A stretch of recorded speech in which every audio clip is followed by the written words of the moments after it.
like that again, and you still didn't text me. Your woman said, "Don't go there." You still didn't text me.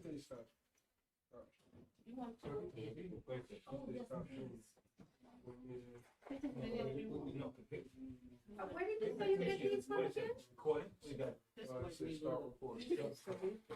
Are they expensive? No, they'll get you some. They're like $1 or $2. Are you serious? Yeah. Oh, I don't think everybody be having no opinion. I never seen it. Oh no, I be passing around. Okay, put some in here. Oh no, I don't got food. Hold on. Take you some. Right? Again.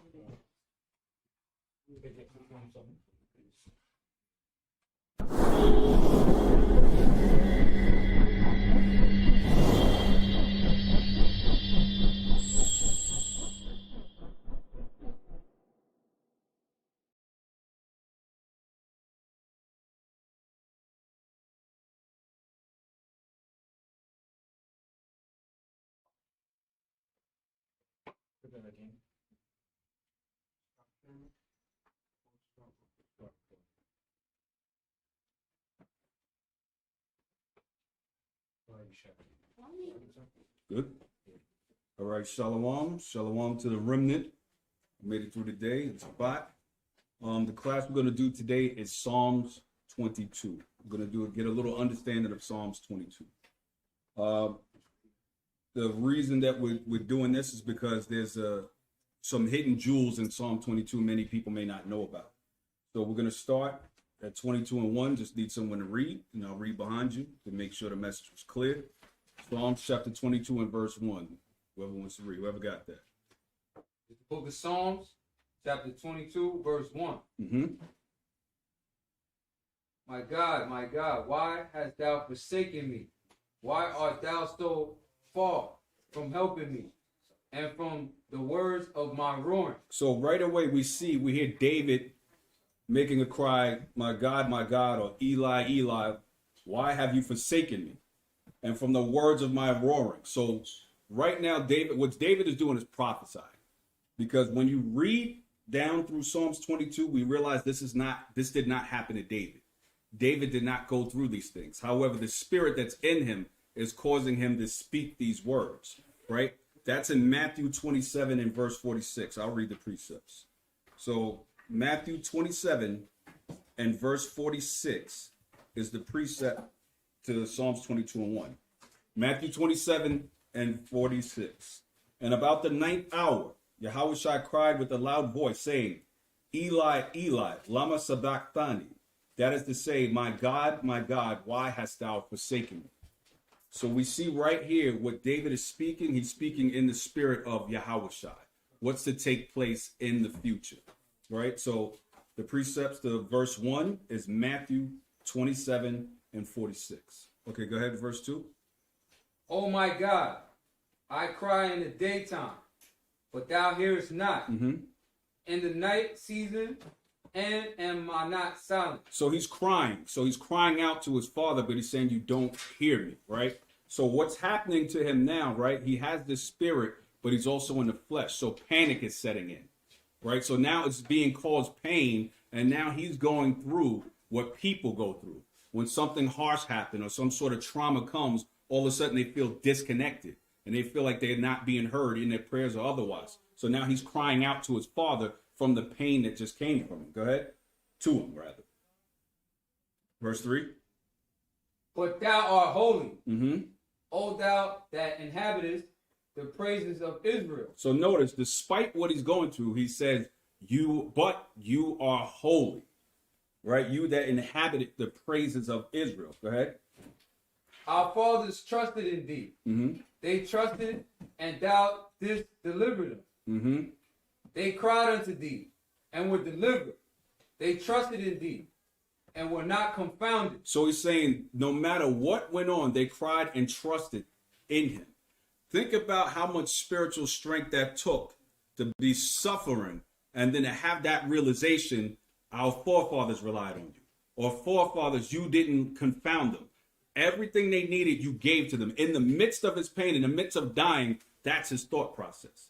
And this is the same thought process he wants us to have when these things start to occur. So this is what's going on. You're seeing what's going on in his mind. Because I'm sure he's not speaking this out to the crowd. He's saying that within himself. Go ahead. Verse 6. But I am a worm, and no man, a reproach of men, and despised of the people. Put a star next to, highlight verse 6. Because we're going to come back to verse 6. Right? So it says, but I am a worm, and no man, a reproach of men, and despised of the people.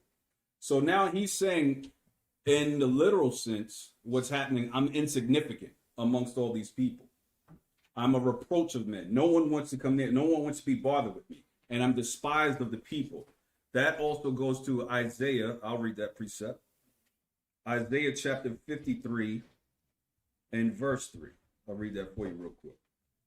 Isaiah chapter 53 and verse 3. It says, he is despised and rejected of men, a man of sorrows and acquainted with grief. And we hid, as it were, our faces from him. He was despised, and we esteemed him not. So again, in Isaiah 53 is essentially describing the same thing. How he's treated and how he's seen by people. And how he's even seen by his own people, including the Roman soldiers. So we're going to come back to verse 6. Verse 7. All they that see me laugh, me to scorn. Mm-hmm. They shoot out the lip. Right. They shake the head. Mm-hmm. Saying, he trusted on the Lord, that he would deliver him. Let him deliver him, seeing he delighted in him. Mm-hmm. But thou art he that took me out of the womb. Mm-hmm. Thou didst make me hope when I was upon my mother's breast. So we see from verse 7, now he's being mocked. It says, all that see me laugh me to scorn. They shoot out the lip. They shake the head, saying, he trusted in Yahweh that he would deliver him. Let him deliver him, seeing he delighted in him. So you love this God so much, you pray to him, you think he's with you. Let him deliver you from off that cross, right? So with that precept, we go to We're going to go to Matthew chapter 27 and verse 39. Actually, we'll start a little before that. We'll start from 35 and go to 39. So Matthew 27, verses 35 to 39. And it says, and they crucified him and parted his garments, casting lots that it might be fulfilled, which was spoken by the prophet. They parted my garments among them. We're going to see this later in there also. And upon my vesture did they cast lots. And sitting down, they watched him there. And they set up over his head an accusation. This is Yashayah, king of the Jews. Then there were two thieves crucified with him, one on the right hand and one on the left. And they passed by, reviled him, wagging their heads, and saying, thou that destroyest the temple, and buildest it in 3 days. Let's keep going. Save thyself. If thou be the Son of God, come down from the cross. Likewise also the chief priests, mocking him, up to 41. With the scribes and elders said, he saved others, himself he cannot save. If he be the king of Israel, let him now come down from the cross, and we will believe him. This is the same thing that's being said in verse 7. They're shaking their head at him, and they're telling him, well, if you love God so much, you're the Son of God, ask him to get you down off that cross. Does anybody know where we heard something like that before? There was something similar that occurred, very similar to that incident. Take a minute to think about that. Well, go ahead. Was it with the thief that was crucified with him? Mm-mm. Right. So let's go to. Okay. Was it when Satan came to him and told him? Khan. Matthew chapter 4 and verse 6. Right. So Matthew chapter 4 and verse 6. This goes with Psalms 22, 7 and 8.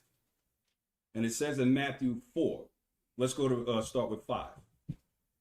Matthew chapter 4 and verse 5. Then the devil taketh him up into the holy city, and setteth him on a pinnacle of the temple, and said unto him, if thou be the Son of God, cast thyself down. For it is written, he shall give his angels charge concerning thee, and in their hands they shall bear thee up, lest at any time thou dash thy foot against a stone. So essentially, you see the spirit of Satan was in the crowd at that time. because they're saying, bring yourself down from the cross if you're the Son of God. Satan almost said the same thing verbatim. Cast yourself down then if you're the Son of God. So he's facing the same situation again, right? So let's go back to verse 9. Psalms chapter 22 and verse 9. But thou art he that took me out of the womb. Thou didst make me hope when I was upon my mother's breast. Right. I was cast upon thee from the womb. Thou art my God from my mother's belly. Right. So similar to that, we can find in Jeremiah 1 and 5. Right. What he says to Jeremiah in chapter 1 and verse 5 is, before I formed thee in the belly, I knew thee. And before thou camest forth out of the womb, I sanctified thee. And I ordained thee a prophet unto the nations. So the same thing he said to Jeremiah is essentially the same thing that's being said here. He says, but you are he that took me out of the womb. You did make me hope when I was upon my mother's breast. I was cast upon you from the womb. You are my El, or power, from my mother's belly. So he always knew. This is why they talk about in the New Testament predestination. This was beforehand. And for those of you, it's not meant for everybody who read the book of Enoch. They mention Yashayah invoked before creation, that his name was always there, right? Those of you who read it can read it. Those of you who do not, don't, right? So let's go to verse, we read 10 also, right? Let's go to verse 11. Be not far from me, for trouble is near, for there is none to help. So a lot of us feel like this at times, depending on what's going on or how much things are overcoming us or how much we're dealing with. We say, be not far from me, for trouble is near, for there is none to help me, because it doesn't seem like anyone can or will help you or wants to help you. So this is his cry to his own father. And we have that same cry to the Abba also when it seems like no one else is going to help us. Go ahead. Many bulls have come past me. Strong bulls of Bashan have beset me around. So let's go to get the understanding of the bulls of Bashan. Let's go to Amos chapter 4 and verse 1 is the precept of that. So it's a strong, so again, 11 says, 12. Many bulls have compassed me. Strong bulls of Bashan have beset me round. Right? Read 13. I'm Salakia. Read 13? Yeah. Oh. They gape upon me with their mouths as a ravaging and a roaring lion. Right. So when they gape, right, when they gape, they have this look as if they're about to attack. They're about to do something. So the mouth drops. And right, and they're taking and breathing. They're about to explode and attack whatever they're looking at. So he says, many bulls have compassed me. Strong bulls of Bashan have set around me. So Amos chapter 4 and verse 1 says this. It says, hear this word, ye kine of Bashan. When you look up the word kine, it comes to cow or bull. Ye kine of Bashan, that are in the mountain of Samaria, which oppress the poor and crush the needy, which say to their masters, bring and let us drink. So we see that these bulls of Bashan are oppressive and they harm the poor. And he mentions that it's a kind. So this is going into the same thing. You are bulls of Bashan, right? This is the treatment that he's about to receive from these bulls, which are people, right? Verse 14.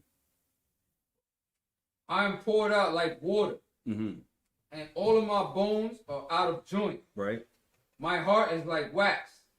It is melted in the midst of my bowels. So he's saying, I am poured out like water. All my bones are out of joint, right? So he's up on the cross, so all his bones are out of joint from sitting up there for so long, right?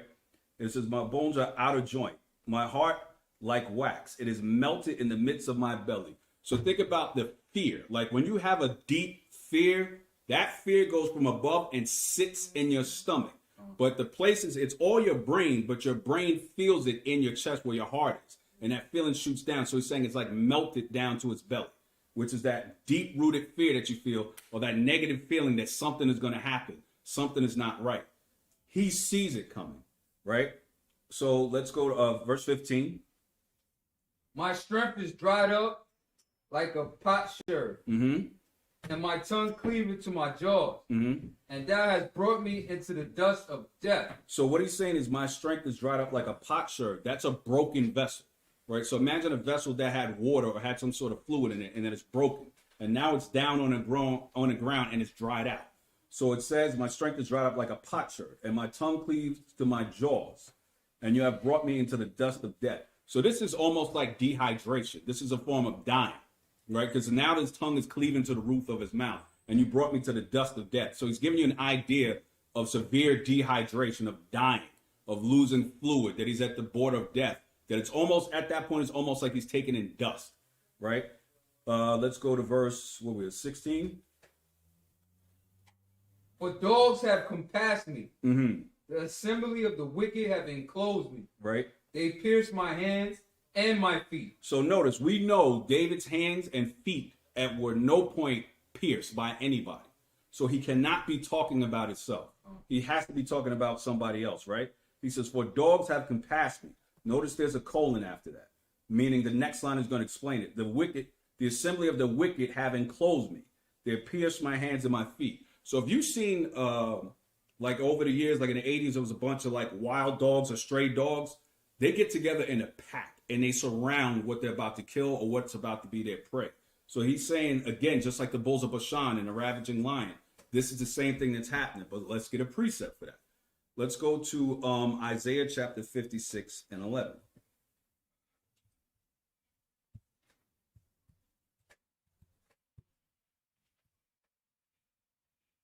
Isaiah 56 and 11 says, yea, they are greedy dogs, which can never have enough. And they are shepherds that cannot understand. They all look to their own way, everyone for his gain from his quarter. So now this congregation that are around him are considered greedy dogs, right? And the shepherds, because we know at that time there were scribes and Pharisees that were also around him. They were asking for him to die, right? So all they understand is their own way. They're greedy for gain. So these are greedy dogs. That's one. Let's go to Jeremiah chapter 15 and verse 3.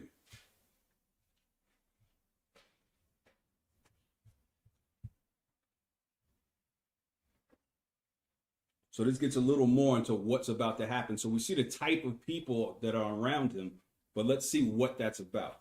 Jeremiah 15 and 3. And I will appoint over them 4 kinds, saith Yahweh, the sword to slay, and the dogs to tear, and the fowls of heaven, and the beasts of the earth to devour and destroy. So the dogs there are there to tear and destroy.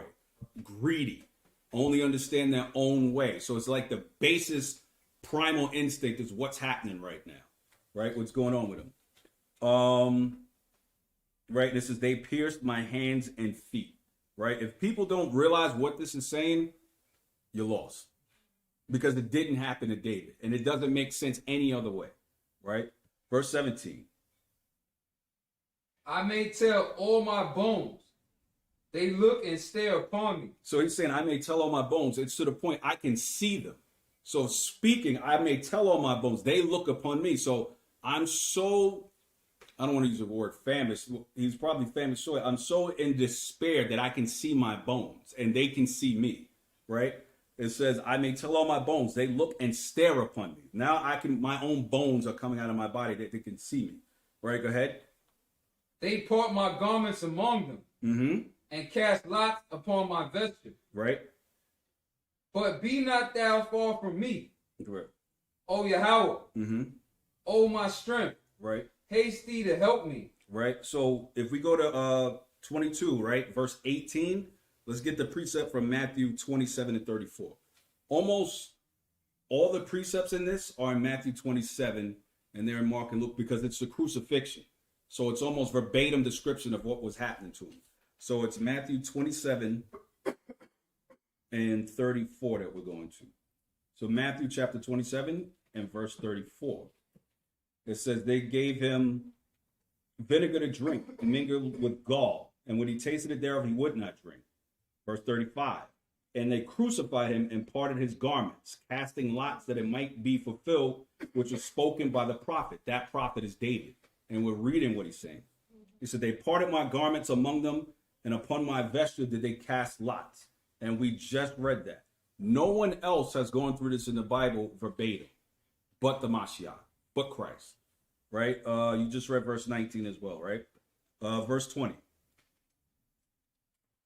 Deliver my soul from the sword, my darling, from the power of the dog. So now he's asking him. So think about that. He knows what his father's will is. He knows what his mission is.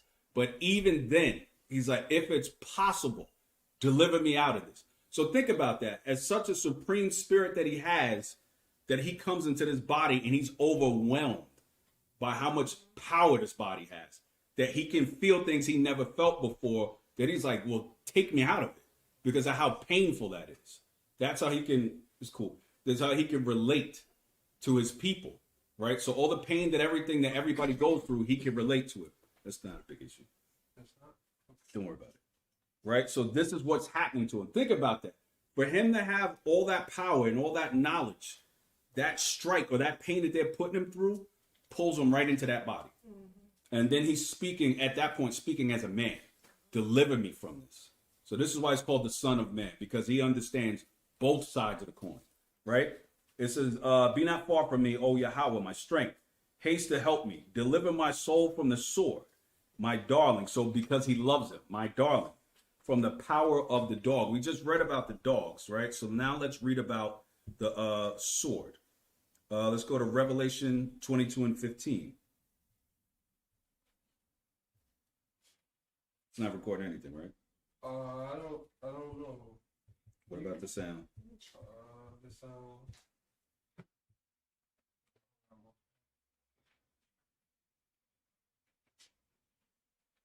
Okay, so Revelation chapter 22 and verse 15 says, for without, let's start from 14. It says, blessed are they that do his commandments, that they may have right to the tree of life. So when you do his commandments and you keep the faith in the Mashiach, you have a right to it, right? And it says, and may enter in through the gates into the city. So this is specific now. You're in the gates of the city. Verse 15, for without, outside of that city, what's up? Oh, okay, not a problem. Yeah. Want me to end it? You can hear, but you can't see. All right, I keep talking, just leave it. Okay. The water. It says, for without, so notice in verse 14, we realize that we are in the city. We're in the garden. You have a right to the tree of life. Verse 15, for without are dogs and sorcerers and whoremongers and murderers and idolaters and whosoever loveth to make a lie. So again, we see the dogs there, right? Let's go to Psalm 17 and 3. The next precept.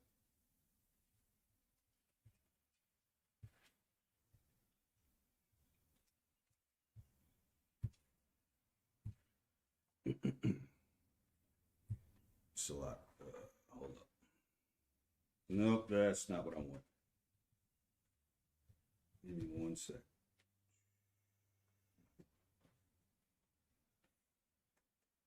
Mm, 17 and 13, Salak.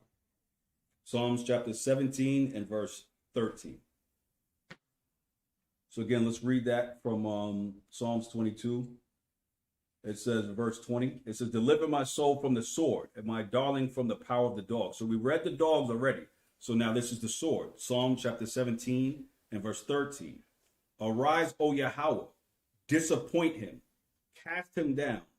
Deliver my soul from the wicked, which is thy sword. So the wicked is the sword of the Most High when he causes punishment, when death is about to come. He utilizes the enemy as his sword to dole out punishment. So in this sense, he's saying, deliver me from my enemies. Deliver me from the sword. The wicked are the sword in this situation. Deliver me from them. That's what he's asking, right? So go ahead with verse 21. Save me from the lion's mouth, for thou hast heard me from the horns of the unicorn. So the unicorns are essentially rhinoceroses because they have single unicorn, right? And also bulls can be considered unicorns. So it's not a mythological horse with wings and a horn and any of that. It's either a unicorn, as in a bull, or a rhinoceros. That's what it is. It has nothing to do with a horse. Okay. Or right, a Pegasus. Right? Verse 22. I will declare thy name unto my brethren. Mm-hmm. In the midst of the congregation will I praise thee. So now he's making a statement. So now, mind you, all of this is happening, and he's saying this to himself. But these are bits and pieces of Yahweh's life also. It says, I will declare your name unto my brethren. In the midst of the assembly will I praise you. So let's go to John chapter 17 and verse 6. John chapter 17 and verse 6 says, I have manifested thy name unto the men which thou gavest me out of the world. Thine they were, and thou gavest them me, and they have kept thy word. We're going to drop to verse 12. And John 17 and 12 says, while I was with them in the world, I kept them in thy name. Those that thou gavest me I have kept, and none of them is lost, but the son of perdition, that the scripture might be fulfilled. So he literally spoke his name amongst the people, right? Just like he says, I will declare your name unto my brethren. I have given them thy name, right? Brethren, in the midst of the assembly will I praise you. Go ahead, verse 23. Yet that fear Yahweh, praise him. All ye that seed of Jacob, glorify him and fear him. All ye the seed of Israel. Mm-hmm. For he have not despised nor abhorred the affliction of the afflicted. Right? So he doesn't despise anyone that's going through pain, that's feeling something. He doesn't despise or abhor them. Go ahead. Neither have he hid his face from him. Mm-hmm. But when he cried unto him, he heard. Now, just because you weren't answered doesn't mean he didn't hear you. But it's also his will. He may not want to take you out.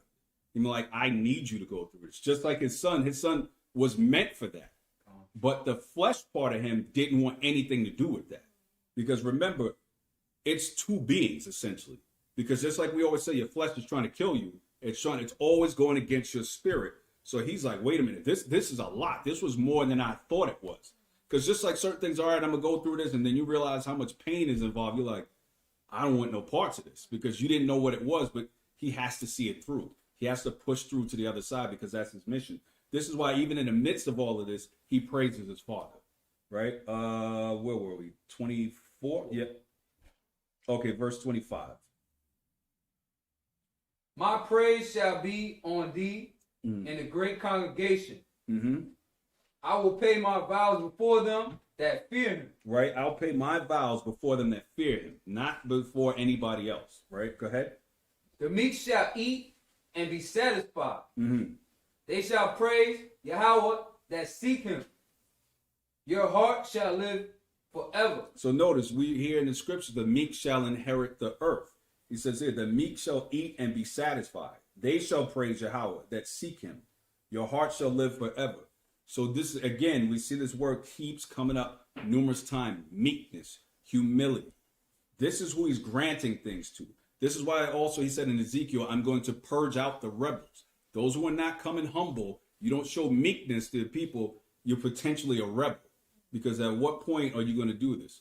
When you had the brothers, what was it? When the other brothers were going around speaking in his name, and they didn't want to, they were speaking in his name and said, they're not with us. Why are they speaking in your name? Shouldn't we have lightning or thunder come down or fire come down and consume them? And what did he say to them? You know not what spirit you have. Meekness and humility. It's not always called for to go hard. And this is, mind you, this is why he's there. And he's correcting people just like Peter. Peter was like, I'm not going to let that happen. What? Get back, Satan. He called him Satan. But how did he handle everything? Easy. Even temper.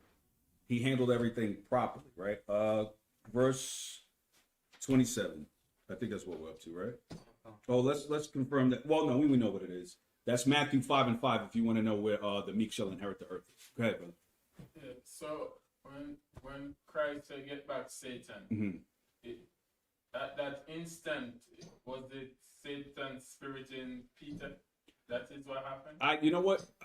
I mean, Yahweh saying it, this is my opinion, probably, if he's saying it. But also, it's at the same time, your spirit is wrong. So it's like, get back, Satan. Yeah, because there's precepts that If you got it. It's not every time that the spirit of dwell with man. What? It is not all every every time that the Spirit of God dwelleth with man. Oh, when he said, I will not always keep my spirit with men, like he said at the beginning. Yeah. Right. I think that's in Genesis. That's why I asked the question, because Peter not supposed when he said get back Satan. Well, you know, just like how we do, we have a tendency to go back to our old man and all the and stuff that we know. It's like, okay, you about to touch him, so I'm gonna get back Satan. And you thinking, wow, well, don't you want me to protect you? But that's your natural instinct. But he's telling you don't do that because you're not realizing you're interfering with his mission. So he's like, so essentially saying only Satan would try to stop what I'm doing. Yeah. Even if it looks right, it can be wrong. Carnal. Right? Right, carnal. It's a carnal, what's the word? Reaction. Reaction. Which is to us normal. Like, you know what I mean? Okay, you're about to kill a person next to me. I'm about to spaz out, and they tell you, get back, Satan. What? But that's what it was. What were we? Verse 27? Come. All the ends of the world shall remember and turn into Yahweh. Mm-hmm. And all the kindreds of the nation shall worship before thee. Right. For the kingdom is Yahweh, and he is the governor among the nations. Mm-hmm. All that be fat upon the earth shall eat and worship. Mm-hmm. All that they go down to the dust shall bow before him, and none can keep alive his own soul. So notice it says, all they that be fat upon the earth shall eat and worship. All they that go down to the dust shall bow before him, and none can keep alive his own soul. So he's establishing his power that none can keep alive his own soul. But those that are fat on the earth, these people that he's talking about, these are the people that are in power, that have everything they need. They will go and bow before him. And notice it says that go down to the dust shall bow down before him. So let's go to Genesis chapter 3 and verse 14.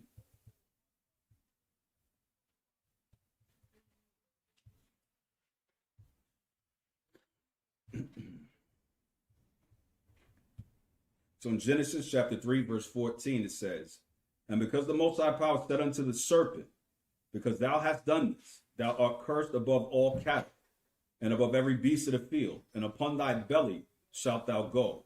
Dust shalt thou eat all the days of thy life. So this is essentially dealing with the same spirit in these people, right? It says, all they that go down to the dust shall bow down before him, right? Let's go to Leviticus chapter 11 and verse 42. This one might seem strange, but there's a hidden jewel in that also. Because notice, right? Because these people are unclean in the earth, right? They don't worship the Most High, right? We don't want to be like them. Now let's look at Leviticus chapter 11, verse 42. Notice who their counterparts are. Leviticus 11 and 42. Whatsoever goeth upon the belly, and whatsoever goeth upon all four, and whatsoever hath more feet among all the creeping things that creep upon the earth, them you shall not eat, for they are an abomination. These people are the personification of those animals. They're an abomination because they eat of these things. They eat of the dust of the ground. They crawl on their bellies. The animals he's telling you not to eat, and the people he's telling you not to be around, that he's going to subject to them. There's always a counter to everything he says. There's the literal translation of what he's saying. We don't eat these animals. And then there's the spiritual. It's not necessarily the animals in all cases, but it's the people that behave just like these animals. Same thing with Peter. When he saw the sheep come down, all the animals that killed Peter and eat, it wasn't about animals. It was about unclean people. Same sort of thing. In Leviticus, he's telling you not to eat it. But here, he's telling you what type of people are abominable. And they go crawling on their belly just like these animals. Right? So let's also go to Isaiah chapter 49 and 23.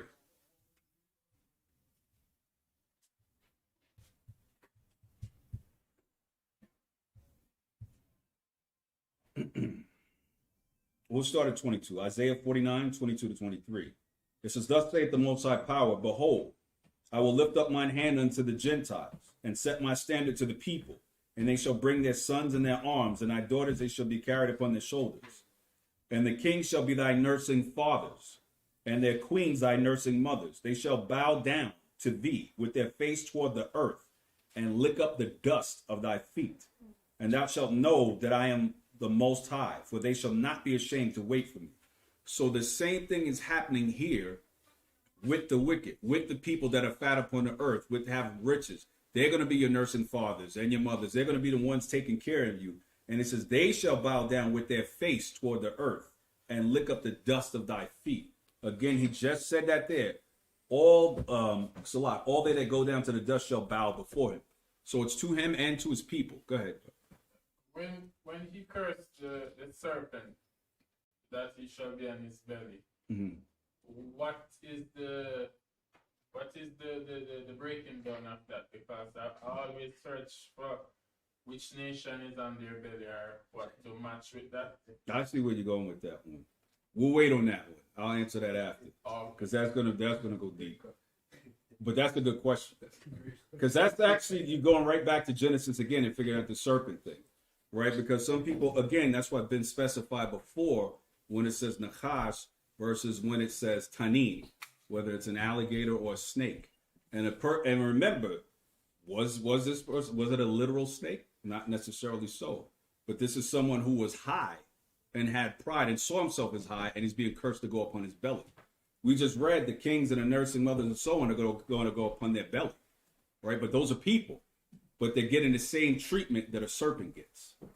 Yeah. You understand? And the same thing we read Leviticus in 42, they crawl on their belly. So this is how they're seen.